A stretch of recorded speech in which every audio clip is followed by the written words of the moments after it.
In this video, we will discuss an important topic, acidic strength. Acid कब strong होता है?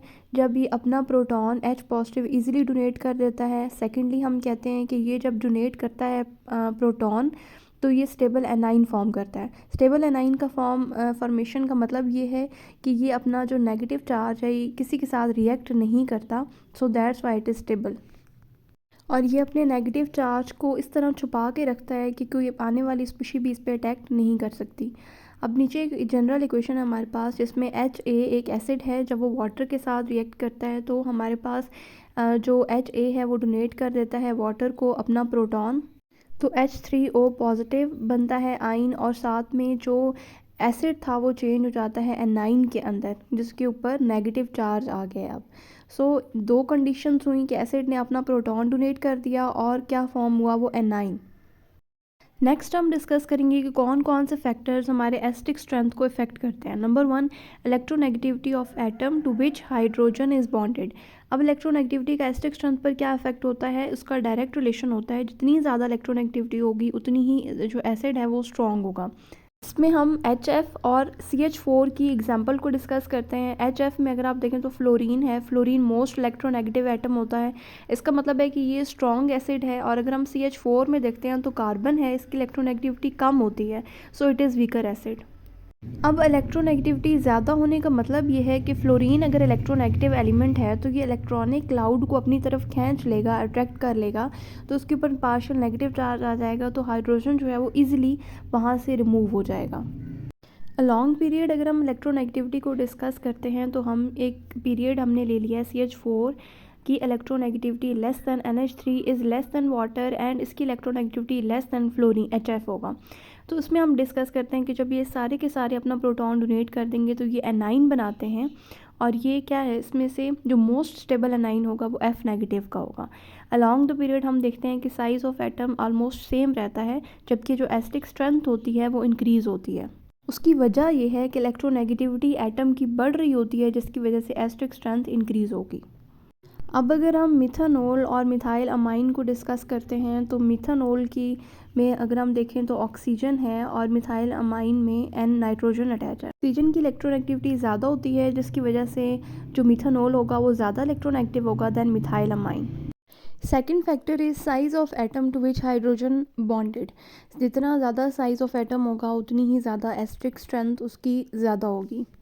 अब अगर हम अलॉन्ग द ग्रुप बात करते हैं तो साइज़ ऑफ एटम बढ़ता है, तो इसका मतलब है कि एसिडिक स्ट्रेंथ भी इंक्रीज़ होगी, क्योंकि जैसे जैसे साइज़ ऑफ एटम बढ़ेगा उनके दरमियान में जो बॉन्ड है वो लेंथ ज़्यादा होती जाएगी और वीक होता जाएगा। जितना बॉन्ड वीक होगा उतनी आसानी से हाइड्रोजन यानी कि जो प्रोटॉन है वो ईजिली डोनेट हो सकेगा।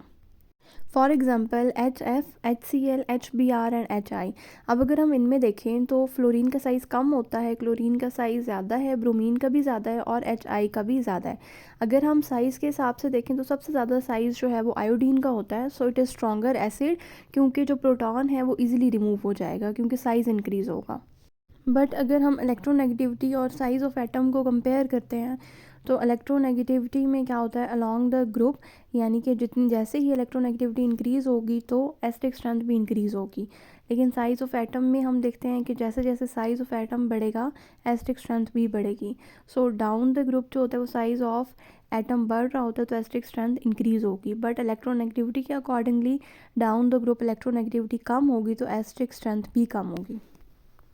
जब हम एटम्स को कंपेयर करते हैं डिफरेंट साइज़ के अलॉन्ग द ग्रुप, तो साइज़ ऑफ एटम जो होता है वो डोमिनेंट फैक्टर होता है as compare to electronegativity. Along the period dominant factor is electronegativity, and along the group आपने याद रखना है कि साइज़ ऑफ एटम को हम कंसीडर करेंगे। स्टेबिलिटी ऑफ एनाइन में हम देखते हैं HF, HCl, HBr और HI। जब ये अपना प्रोटॉन लूज़ कर देंगे तो ये एनाइन में चेंज हो जाएंगे। अब हम देखते हैं कि सबसे जो फ्लोराइड आइन एनाइन है वो लेस स्टेबल होता है एज़ कम्पेयर टू आयोडाइड, ये मोर स्टेबल होगा। उसकी रीज़न ये है कि एनाइन का मतलब होता है नेगेटिव चार्ज। नेगेटिव चार्ज जितना ज़्यादा साइज़ एटम का बड़ा होगा उसमें नेगेटिव चार्ज डीलोकलाइज हो जाएगा, यानी अपने आप को छुपा लेगा, तो कोई बाहर से आने वाली स्पीशी उस पे आसानी से अटैक नहीं कर पाएगी। सो आयोडीन का साइज़ ज़्यादा होता है एज़ कम्पेयर टू फ्लोरीन, तो हम कहते हैं कि आयोडीन जो एनाइन है वो मोस्ट स्टेबल होगा।